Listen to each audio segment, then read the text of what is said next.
এই আসিফ নজরুল থেকে শুরু করে অন্যরা সরাসরি তারা গণ অভ্যুত্থানের সাথে বিশ্বাসঘাতকতা করেছে।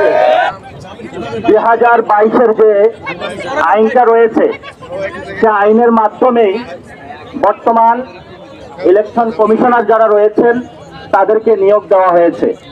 আমরা জাতীয় নাগরিক পার্টির পক্ষ থেকে বলতে চাই, যাদেরকে নিয়োগ দেওয়া হয়েছে এবং এই ইলেকশন কমিশনের গত 3টি ইলেকশনে যারা ভোট ডাকাতি করেছিল, কর্মকর্তা কর্মচারী এই ক্রিয়াকলাপের সাথে অনেকেই জড়িত ছিল।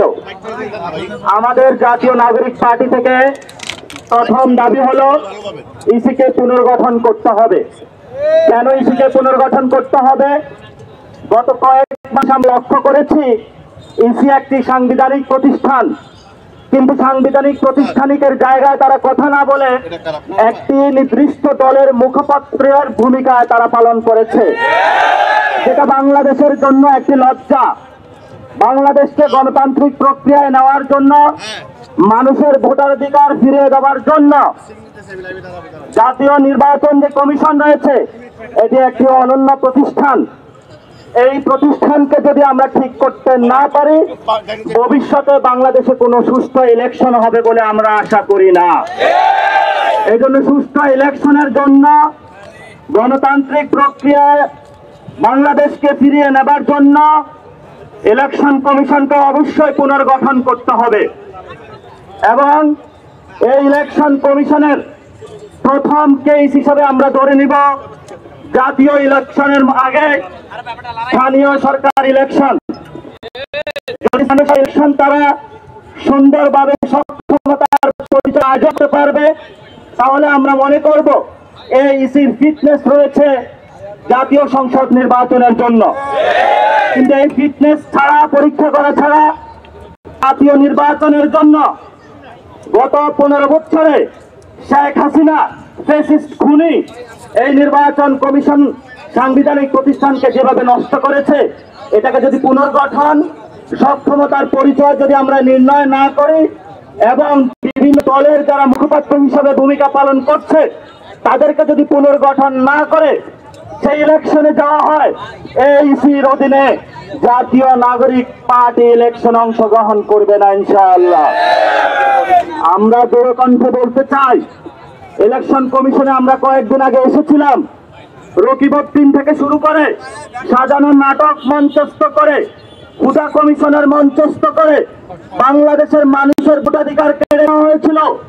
বাংলাদেশের মানুষের দাবি ইলেকশনের মাধ্যমে গণতান্ত্রিক প্রক্রিয়ার উপরে ছিটানো হয়েছিল, কিন্তু আমরা দেখতে পাচ্ছি তারা এখন দিব্যি ঘুরে বেড়াচ্ছে।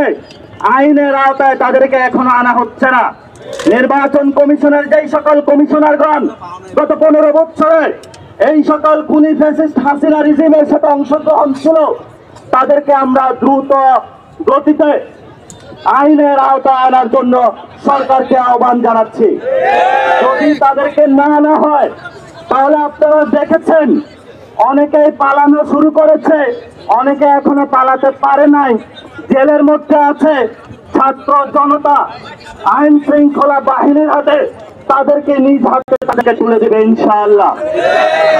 আপনারা জানেন নির্বাচন কমিশনে যে কমিশনটা গঠন হয়েছে এটা 2022 সালের আইন। এই আইনকে ওই সময়কার অন্তত বাংলাদেশের 20টি বড় রাজনৈতিক দল বিরোধিতা করেছিল।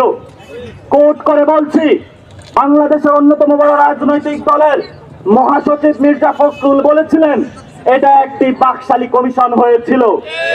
শুধু তাই নয়, ইসলামিক আন্দোলন তারাও এইসির বিরোধিতা করেছিল। কিন্তু আমরা যখন জাতীয় নাগরিক কমিটিতে ছিলাম, আমাদের কাছে প্রস্তাবনা এসেছিল সার্চ কমিটির মাধ্যমে এইসি পুনর্গঠন হবে।